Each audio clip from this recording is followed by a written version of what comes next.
ವಿಜಯನಗರ ಜಿಲ್ಲೆಯ ಹರಪನಹಳ್ಳಿ ತಾಲೂಕಿನ ಕಾಂಡೀಕೆರೆ ತಾಂಡದಲ್ಲಿ ಒಂದು ದುರ್ಘಟನೆ ನಡೆದಿದೆ.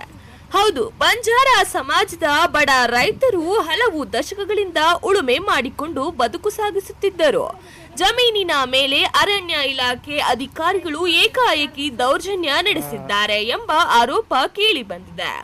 ಯಾವುದೇ ಮುನ್ನೋಟಿಸ್ ನೀಡದೆ ಸುಮಾರು 40ರಿಂದ 50 ಪೊಲೀಸರ ಭದ್ರತೆಯಲ್ಲಿ 16 ಜೆಸಿಪಿ ಯಂತ್ರಗಳೊಂದಿಗೆ ಅಧಿಕಾರಿಗಳು ಸ್ಥಳಕ್ಕೆ ದಾಳಿ ನಡೆಸಿದ್ದು, ಫಸಲಿಗೆ ಬಂದಿದ್ದ ಅಡಿಕೆ ಮರಗಳು ಸೇರಿದಂತೆ 100 ಎಕರೆ ಜಮೀನನ್ನು ತೆರವುಗೊಳಿಸಿರುವ ದೃಶ್ಯಗಳು ರೈತರ ಕಣ್ಣೀರನ್ನು ತರಿಸುತ್ತಿವೆ. ತಮ್ಮ ಜೀವನವನ್ನೇ ಆ ಭೂಮಿಯ ಮೇಲೆ ನಂಬಿಕೊಂಡಿದ್ದ ರೈತ ಕುಟುಂಬಗಳು ಈಗ ಆತಂಕದಲ್ಲಿ ಬದುಕುತ್ತಿವೆ. ನಮ್ಮ ಮಕ್ಕಳ ಭವಿಷ್ಯ ಏನು, ನಾವು ಬದುಕೋದು ಹೇಗೆ ಎಂದು ಮಹಿಳೆಯರು, ವೃದ್ಧರು ಕಣ್ಣೀರು ಹಾಕುತ್ತಿರುವ ದೃಶ್ಯಗಳು ಮನ ಕುಲುಕುತ್ತಿವೆ. ಸ್ಥಳೀಯ ರೈತರ ಹೇಳಿಕೆಯ ಪ್ರಕಾರ 50ರಿಂದ 60 ವರ್ಷಗಳಿಂದ ಈ ಭೂಮಿಯಲ್ಲಿ ಕೃಷಿ ಮಾಡಿಕೊಂಡು ಬರುತ್ತಿದ್ದೆವು.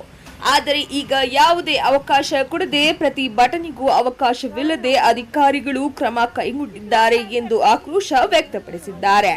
ಇನ್ನೊಂದು ಕಡೆ ಹರಪನಹಳ್ಳಿ ವಿಧಾನಸಭಾ ಕ್ಷೇತ್ರದ ಶಾಸಕಿ ಲತಾ ಅವರಿಗೆ ಹಲವು ಬಾರಿ ಮನವಿ ಸಲ್ಲಿಸಿದರೂ ಯಾವುದೇ ಸ್ಪಂದನೆ ಸಿಕ್ಕಿಲ್ಲ ಎಂದು ರೈತರು ಆರೋಪಿಸಿದ್ದಾರೆ. ಈ ಭಾಗದ ರೈತರ ದುಸ್ಥಿತಿ ಇನ್ನಷ್ಟು ದುಃಖಕರವಾಗಿದೆ. ವರ್ಷದ 12 ತಿಂಗಳಲ್ಲಿ ಕೇವಲ 2 ತಿಂಗಳು ಮಾತ್ರ ಊರಿನಲ್ಲಿ ಬದುಕುವ ಪರಿಸ್ಥಿತಿ. ಉಳಿದ 10 ತಿಂಗಳು ಬದುಕಿಗಾಗಿ ಚಿಕ್ಕಮಗಳೂರು, ಕಾಫಿ ಎಸ್ಟೇಟ್ಗಳು, ಉಡುಪಿ, ಮಲ್ಪಿ ಭಾಗಗಳಲ್ಲಿ ಕೂಲಿ ಕೆಲಸಕ್ಕಾಗಿ ವಲಸೆ ಹೋಗಬೇಕಾದ ಪರಿಸ್ಥಿತಿ ಎದುರಾಗಿದೆ. ಇದೀಗ ರೈತರು ಒಂದೇ ಪ್ರಶ್ನೆ ಕೇಳುತ್ತಿದ್ದಾರೆ, ನಮ್ಮ ಗೋಳು ಕೇಳೋರು ಯಾರು ಇಲ್ಲವೇ? ಈ ಬಡ ಕುಟುಂಬಗಳಿಗೆ ನ್ಯಾಯ ಸಿಗುತ್ತದೆಯೇ? ಸ್ಥಳೀಯ ಮುಖಂಡರು, ಜನಪ್ರತಿನಿಧಿಗಳು ಹಾಗೂ ಸರ್ಕಾರ ಈ ಕುಟುಂಬಗಳ ನೆರವಿಗೆ ಬರಬೇಕೆಂದು ಒತ್ತಾಯ ಇದೀಗ ತುಂಬಾನೇ ಜೋರಾಗಿದೆ. ಈ ಘಟನೆಗೆ ಸಂಬಂಧಿಸಿದಂತೆ ಅರಣ್ಯ ಇಲಾಖೆ ಇನ್ನೂ ಅಧಿಕೃತ ಸ್ಪಷ್ಟನೆ ನೀಡಿಲ್ಲ.